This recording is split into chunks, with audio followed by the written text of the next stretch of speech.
마가복음 2장 1절로 12절의 말씀을 가지고 기적은 지금도 일어납니다 라는 제목으로 이 시간 하나님의 은혜를 나누고자 합니다. 오래전에 인도네시아에서 선교하셨던 선교사님으로부터 직접 들었던 이야기입니다. 아주 오래전에 대학생 선교단체인 CCC에서 미전도 종족에게 복음을 전하는 용도로 만든 예수라는 영화가 있습니다. 화면에 보는 바와 같이 이 영화인데요, 이 영화는 복음서를 토대로 예수 그리스도의 일생을 만든 작품의 영화입니다. 지금까지 500개가 넘는 언어로 번역이 되고, 그리고 전 세계 20억 명 이상의 사람들에게 이 영화가 상영이 되었습니다. 2년 전에 CCC에서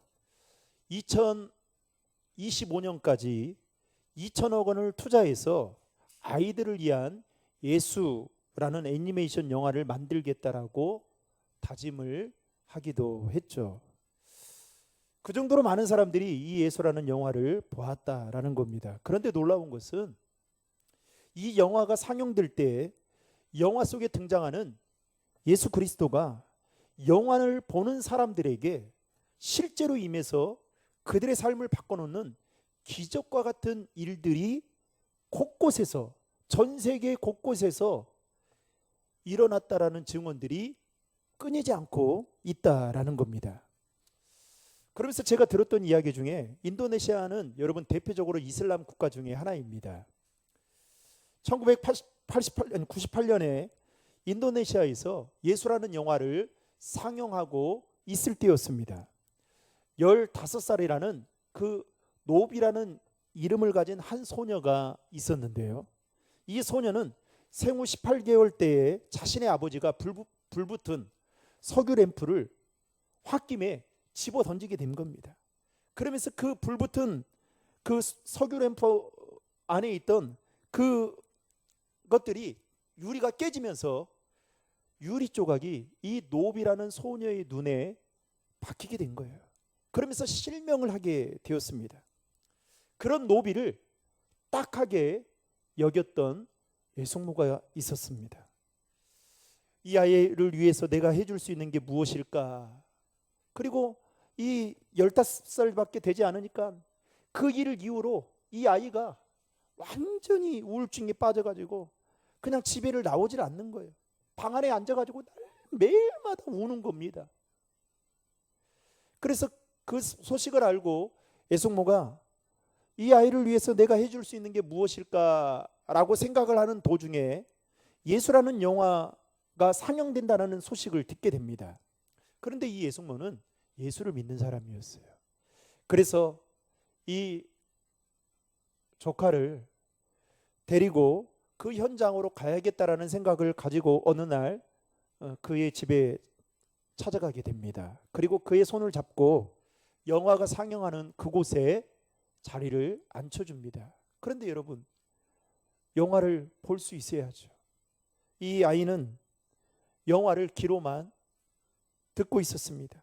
그리고 애숙모는 한 모퉁이에서 이 노비라는 소녀를 위해서 간절히 기도했습니다. 그런데 예수의 영화의 그 내용 중에 예수님께서 소경의 눈을 뜨게 하는 그 장면이 상영되고 있을 때였습니다. 그때 노비라는 이 소녀는 무언가가, 부드러운 손이 자신의 눈을 쓰다듬고 있다라는 것을 느끼게 됩니다. 그리고 그 부드러운 손의 터치가 사라지게 되자 놀랍게도 그 소녀의 눈이 뜨게 되는 놀라운 기적을 경험하게 됩니다. 이 사실이 그곳에 있던, 현장에 있던 사람들에게 알려지게 되면서 일파만파로 퍼지게 됩니다. 그리고 눈이 뜨게 된 이 노비는 그 은혜가 얼마나 감사한지 예수 영화를 상영하는 팀과 함께 다니면서 자신이 직접 경험했던 그 일들을 간증을 통해 나누기 시작했습니다. 그러자 여러분, 놀랍게도 수백 명의 무슬림들이 이 어린 15살밖에 되지 않는 노비라는 소녀의 간증을 듣고 예수를 믿게 되는 놀라운 기적들이 일어났다라는 이야기를 들었던 적이 생각납니다. 여러분, 우리가 믿는 하나님은 어떤 분이십니까? 기적을 행하시는 분이십니다. 하나님의 기적은 과거에만 있었던 일이 아니라 오늘날에도, 그리고 우리가 앞으로 살아가는 우리의 삶의 현장 속에서도 동일하게 일어난다라는 사실입니다. 혹시 여러분은 오늘 교회 오실 때 성경책을 가지고 왔잖아요. 여러분은 성경이 어떤 책이라고 생각하십니까?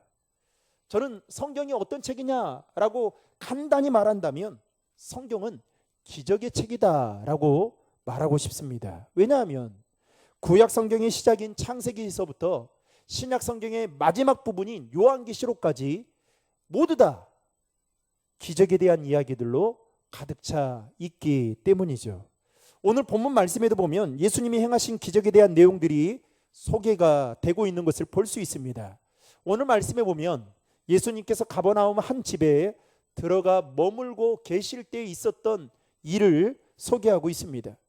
마가복음 1장 29절에 보면 예수님이 머물었던 이 집은 시몬 베드로와 안드로의 집이었다라고 소개하고 있는 것을 볼 수가 있죠. 예수님은 그곳에서 시몬 베드로의 장모가 열병으로 몸져 누워 있을 때에 어떻게 합니까? 고쳐 주셨습니다. 또 그 소문을 듣고 수많은 병자들과 귀신 들린 사람들이 예수님 앞으로 몰려들었을 때 예수님은 그들을 다 고쳐 주셨습니다.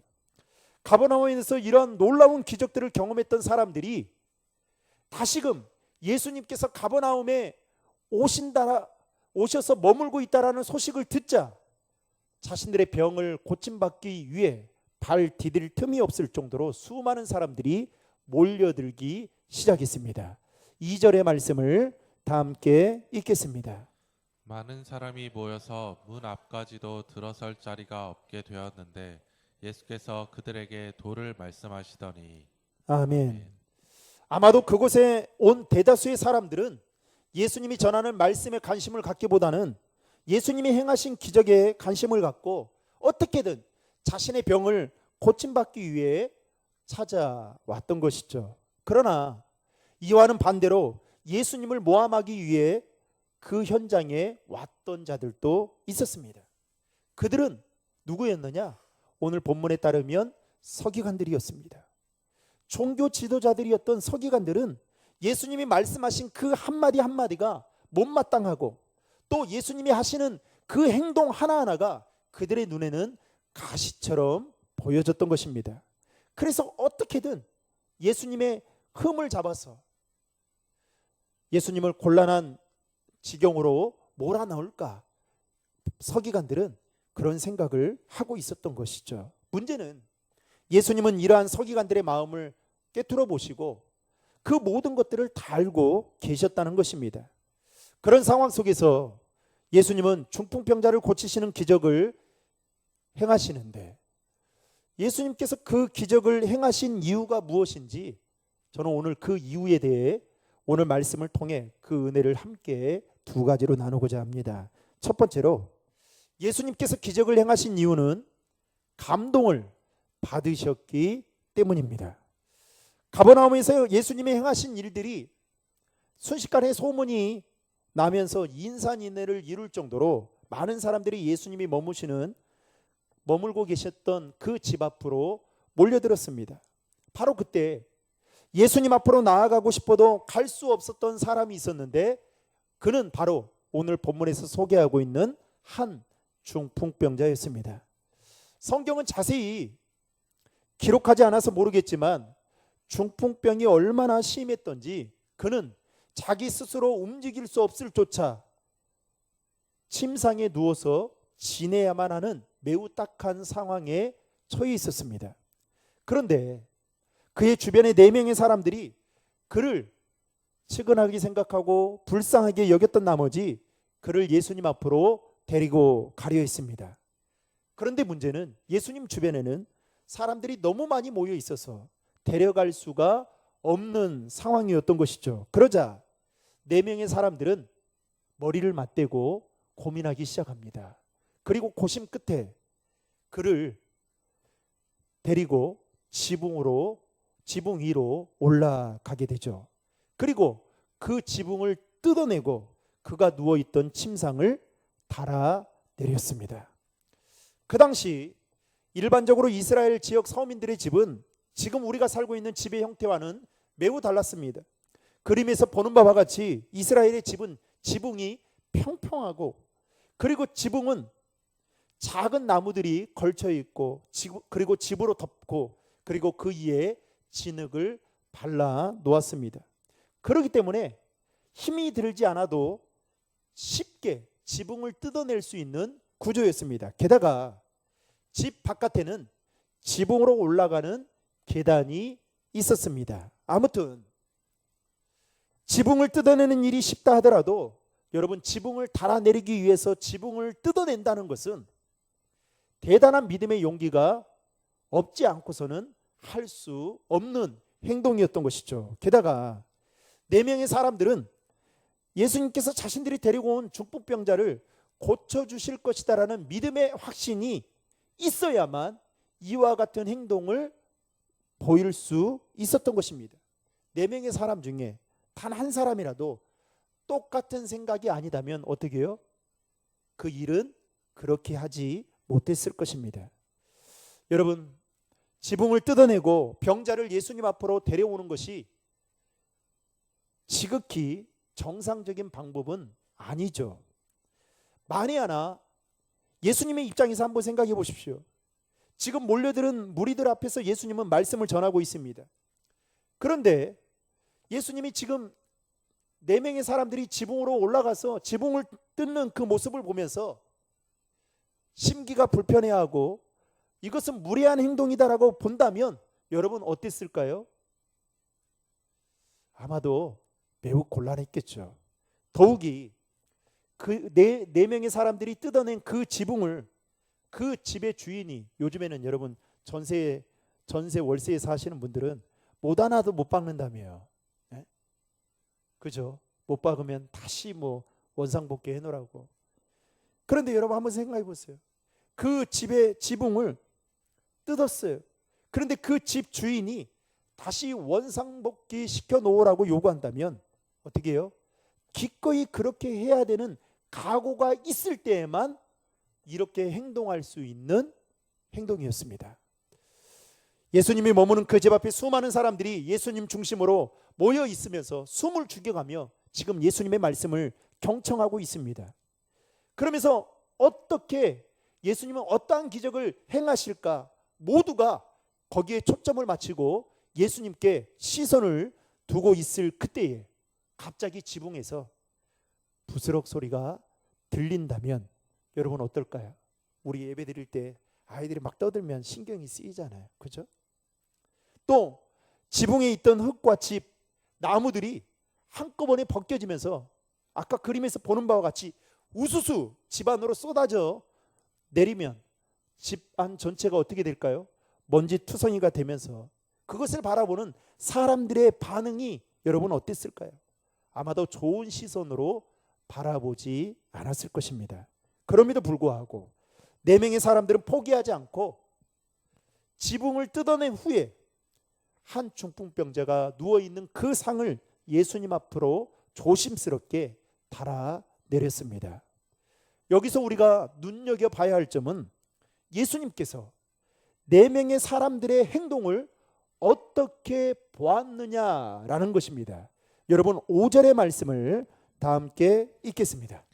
예수께서 그들의 믿음을 보시고 중풍병자에게 이르시되 작은 자야 내 죄 사함을 받았느니라 하시니. 아멘.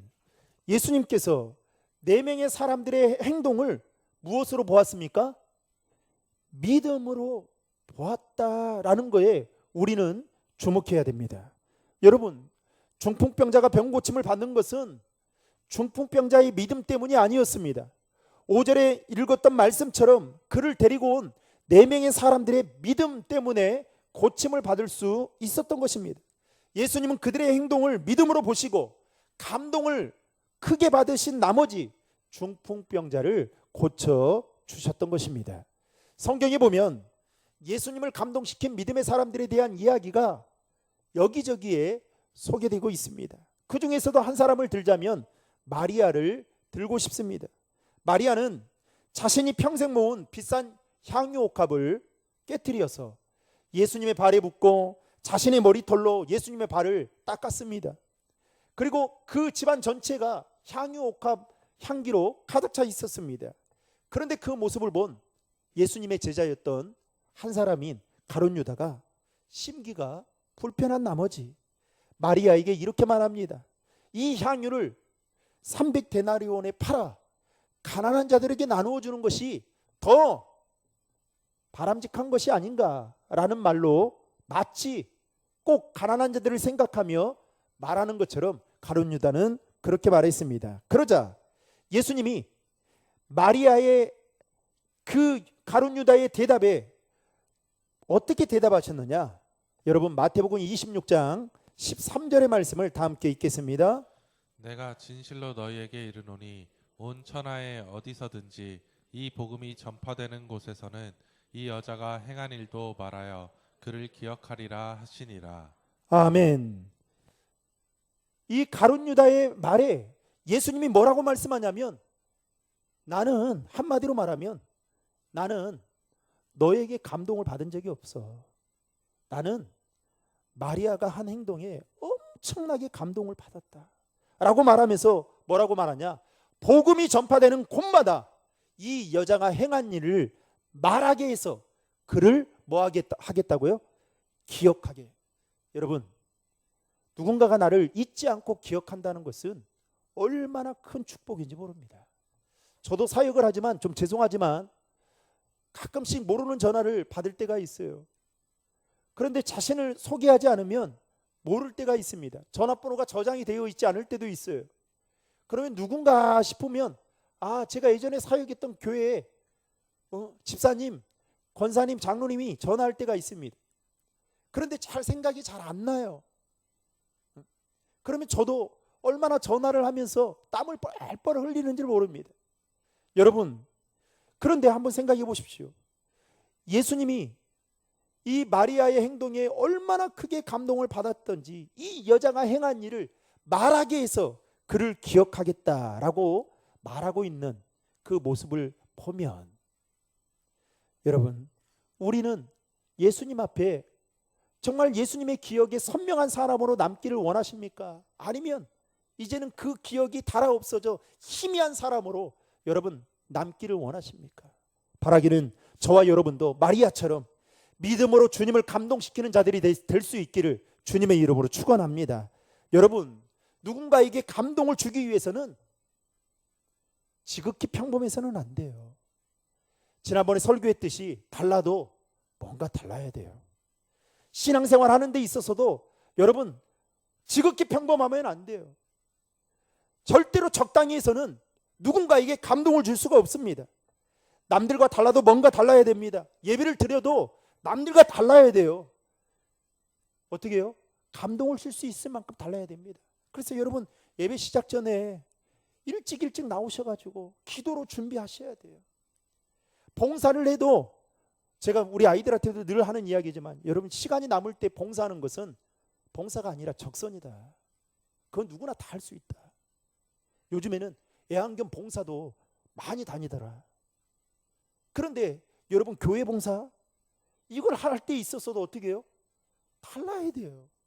시간이 있을 때 하는 건 다 할 수 있습니다. 기도 시간이 있을 때 하는 건 다 할 수 있어요. 저는 이번 청년 다니엘 기도회 때 다섯째 날 이 하준 파파가 말씀을 전하면서 저는 평신도 사역자가 그렇게 말씀 전하면서 제 자신이 얼마나 부끄러웠는지 몰라요. 그러면서 제가 그 텔레비전 앞에서 예배를 드리면서 계속 울었어요. 그리고 우리 청년들이 생각하면서 하나님 이와 같은 청년들이 되게 해주십시오. 저는 그 청년 안에 결혼을 했지만 성도라고 하더라고요. 안에 막 불 같은 게 느껴지더라고요. 그리고 목소리가 다르잖아요. 왜 달라요? 기도를 얼마나 많이 했던지 목소리가 달라요. 제가 느끼는 겁니다. 그러니까 그 메시지 하나하나가 정말 강력하더라고요. 우리가 다 알고 있는 내용입니다. 그런데 저는 좀 죄송하지만 제 5일째 되는 날 엄청나게 은혜를 많이 받았습니다. 사랑하는 성도 여러분, 우리가 신앙생활 하는 데 있어서 주님의 마음을 감동시키려면 달라도 뭔가 달라야 돼요. 그러므로 사랑하는 성도 여러분, 저와 여러분이 신앙생활 하는 데 있어서 지극히 평범함을 벗어나 비범함을 통하여 주님의 마음을 감동시킬 수 있는 자들이 될 수 있기를 주님의 이름으로 축복합니다. 그리할 때 주님은 우리의 모습에 감동을 받고 우리의 삶에 놀라운 기적을 행하여 보이실 것입니다.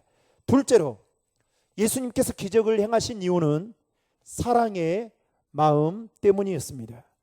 오늘 본문에서는 중풍병자를 데리고 온 그 네 사람에 대한 관계에 대해서 언급하고 있지 않습니다. 그러나 성경학자들은 아마도 그들은 가족이나 친구 또는 가까운 이웃으로 그렇게 보고 있습니다. 중요한 것은 이 네 명의 사람들이 중풍병자와 어떤 관계이든지 간에 그가 고통받고 있는 모습을 그들은 가만히 두고 볼 수가 없었던 거예요. 그래서 어떻게 합니까? 그 중풍병자를 상에, 그가 누운 상을 이고 지붕으로 올라와서 그 지붕을 뜯어서 예수님 앞으로 달아 내렸던 것입니다. 여러분, 이것을 보면 그들은 어떻게든 중풍병자를 고쳐주고 싶은 마음이 간절히 있었던 것입니다. 다른 말로 하면 그들에게는, 네 명의 사람들에게는 중풍병자를 향한 사랑의 마음이 있었다라는 겁니다. 사랑의 마음이 있었기 때문에 그들은 포기하지 않고 끝까지 책임지려고 했던 것입니다. 만약에 사랑의 마음이 그들에게 없었다면 여러분 어떻게 했을까요? 아마도 한두 번 시도하고 노력하다가 그만 포기해버리고 말았겠죠.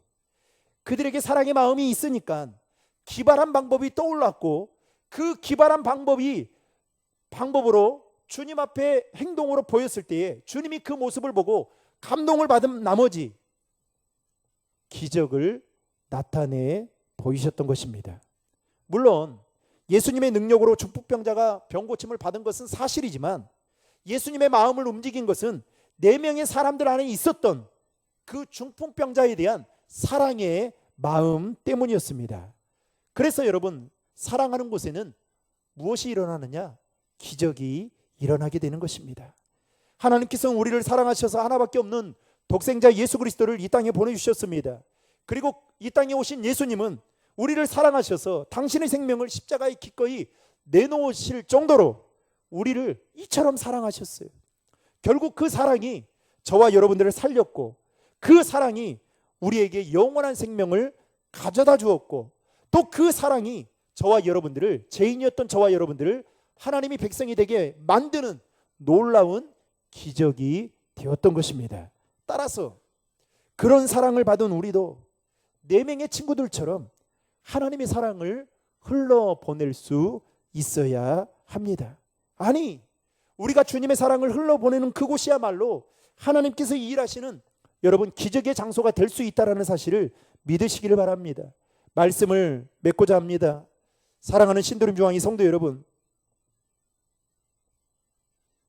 정말로 성경에 나오는 하나님의 기적을 여러분의 삶 속에서 경험하기를 원하십니까? 그렇다면 믿음으로 하나님을 감동시키는 자가 되시기를 바랍니다. 저와 여러분이 주님의 사랑을 입이 받은 자로서 그 사랑을 삶의 자리에서 흘러 보낼 수 있기를 바랍니다.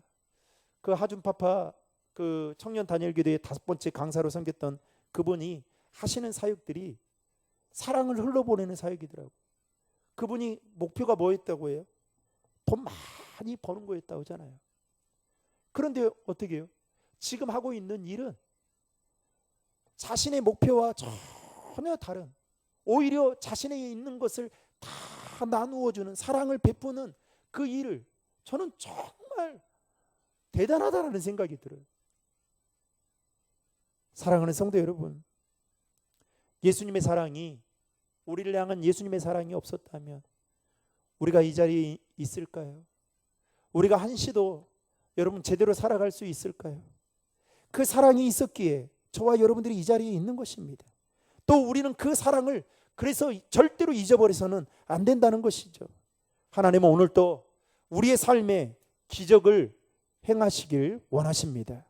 바라기는 이번 한 주간도 저와 여러분의 삶 가운데 기적을 행하시는 그 하나님의 은혜를 목도하게 되는 놀라운 일들이 있기를 주님의 이름으로 축원합니다.